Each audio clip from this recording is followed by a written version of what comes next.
This is my audience.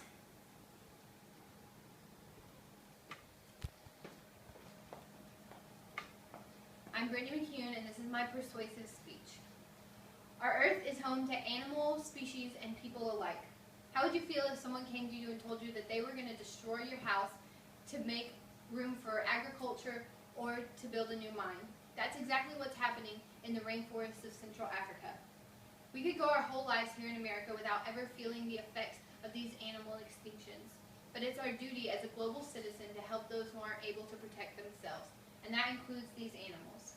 Today we're going to discuss the reasons why these animals are facing endangerment and how we can prevent further destruction of their habitats.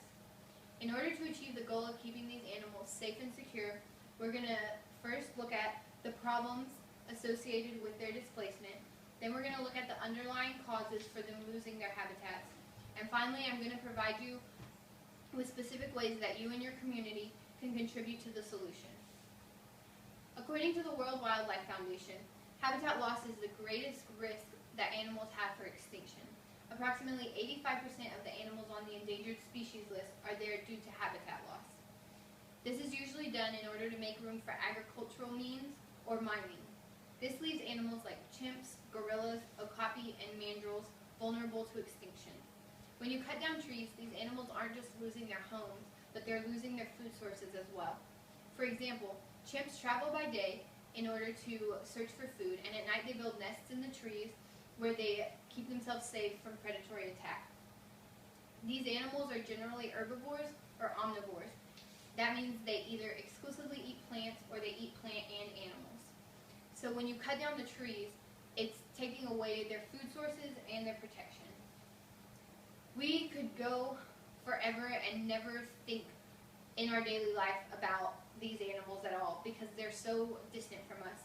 But each animal species that becomes extinct diminishes the diversity and complexity of life here on Earth, which is what provides us with a lot of our technology and life-saving medicine.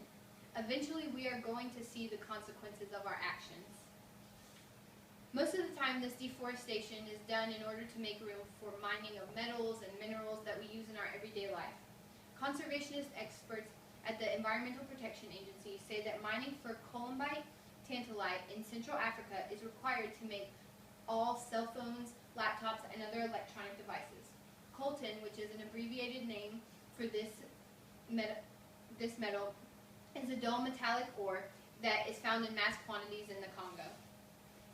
This metal becomes a heat-resistant powder when it's manufactured that is able to hold a high electrical charge. Technology today is at our disposal. We can go to the Apple Store anytime we want and buy a new MacBook or an iPad or an iPhone, all at our whim. However, it is causing problems here on Earth. Houston Zoo researchers say that about 6 billion people have cell phones. That's about 87% of the world population.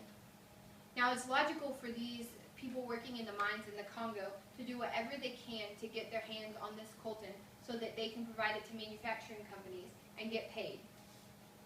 Animal sanctuary leaders in the Congo say that a lot of times they do this by illegally mining on land that has been set aside to preserve animal species. The lack of monitoring in this industry has caused the endangerment of 10,000 species of plants, 1,000 species of birds, 400 mammalian species, 216 species of amphibians, 280 reptilian species, and over 900 species of butterfly. Without the corruption of this industry and the growing demand for technology in our world today, these animals wouldn't be facing extinction. Now, the solution is a lot simpler than you might think. We don't have to go to Africa and convince corrupt government officials to change the industry or set stricter guidelines. All we have to do is recycle. The EPA says that 112,000 computers are disposed of every day. That adds up to about 41.1 million computers every year. In addition to that, about 20 million TVs and 100 million cell phones are disposed of in the U.S. alone every year. And only 13% of these disposed electronic devices are done so properly. Now, we can't undo the damage that's already been done, but we can prevent further damage. The more recycled electronic devices there are, the more coltan that's available, and the less need for creating new mines. It could be difficult for people to recycle their electronics if they don't know how to do it or where to go. So the Houston Zoo and their partners have made it easy by putting up cell phone and electronic collection boxes inside their facilities right next to their gift shop. And if you live out of town or out of state, you can even mail them any of your old electronics, and you have the assurance that it is being disposed of properly. Now, this might be a little bit more inconvenient than throwing out your phone with last night's lasagna, but it could change the lives of hundreds of thousands of animal species in our world.